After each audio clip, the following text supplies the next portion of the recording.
What is up guys, Pad Guru here with another episode of Puzzles and Dragons. In today's video we're going to be talking about top 5 types of active skills in Puzzles and Dragons. Now there's not necessarily going to be any certain cards in any of the top 5 spots, but we will be discussing which types of active skills are better than others. Coming in at number 5 we have Gravity Actives. Gravity Actives take cards' health down by certain percentages, dealing damage based on their current HP. The range and percentage of gravities currently to this date are 10 to 45%. Sounds great, right? But there's a catch.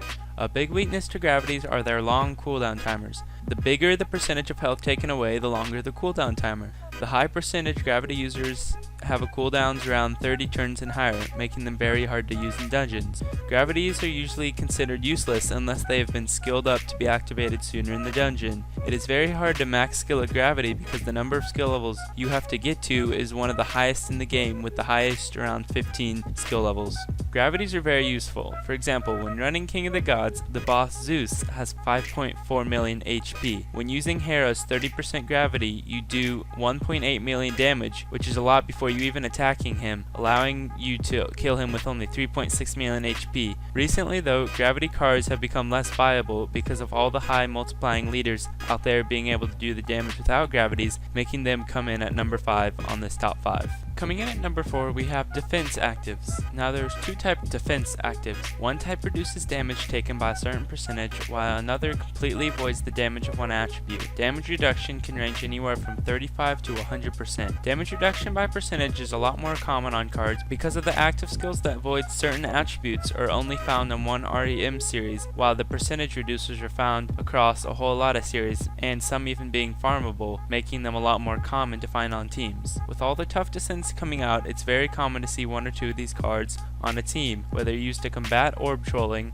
or to tank really hard hitting monsters, these actives are very useful. Even though the percentage damage reducers are across multiple card series, most of the good ones are REM based, and the only good farmable ones are found in tough descent dungeons, making them pretty hard to come by, but also invaluable if you don't want to give up the stone to keep on playing when you get killed, giving them the number 4 spot on this list. Coming in at number 3 we have Delay Actives. Now I would think that delay actives are pretty self-explanatory, but for anyone who doesn't know, a delay active delays the turn timer of any monster on the floor when you use the skill. They used to be really popular when paired with gravities back in the day to ping the boss's health down, but they have also far outlasted the usefulness on gravities, being still used a lot in the game today. Delay actives on an average cooldown that is max skilled around 8 to 15, making them far more useful to be used a lot in dungeons. Now there is a very slim selection of cards that actually have this active skill, but probably one of the most famous ones, Echidna, is very farmable and recommended to get ASAP on most beginner guides, and there's also some popular REM options if you get lucky enough, with Sun Chuan being near the top. Recently though, a lot of the newer descents that are coming out have a feature on the boss that makes them immune, called status effect immunity. Now this isn't the case for every boss, but a lot of them have this ability, making delays not so great for every dungeon, and you can't just bring them in blind, but if they can be utilized, I highly recommend bringing one along. Even if you can't use it on the boss,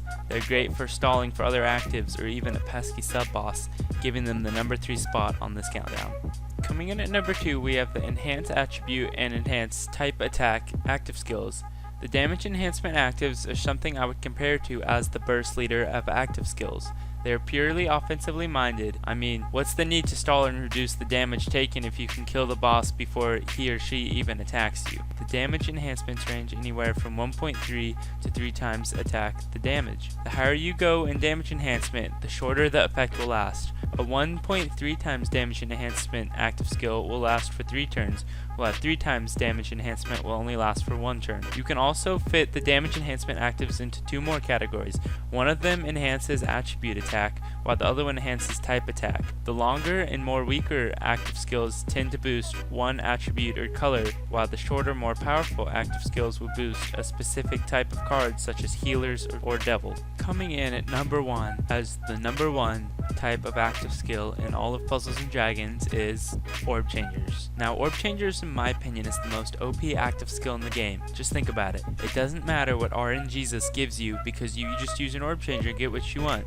just say, I'm gonna get what I want, I don't care what you give me, because I have an Orb Changer. If you don't have all 5 colors for Ra, use a Kali skill and it doesn't even matter. You have all the colors there, guaranteed. And there's so many different types of Orb Changers too. Some of them make hearts to help you stall, and some even change hearts into more attacking colors to focus the damage. Others change the whole entire board into 2 colors. Red Sonya. I mean, how hard is it to match 2 colors? It's super easy, the damage is insane, and it just doesn't get better than that. Now, the more farmable Orb Changers only change 1 color at a time, while the more rarer REM based Orb Changers can change from up to 2 orbs to every single orb on the board at once. And I don't think there's an in-game team that doesn't have at least 2 Orb Changers in the lineup. And also, some of the most OP teams in all the games is all Orb Changers, Awoken, Mei Mei, and Zuo. They're probably the biggest range of cards out there, making them the #1 type of active skill in Puzzles and Dragons by far. Well, I'd like to thank everyone for watching this top 5. I have tons of more top 5s. I'm telling you, I've thought of so many while trying to make this one.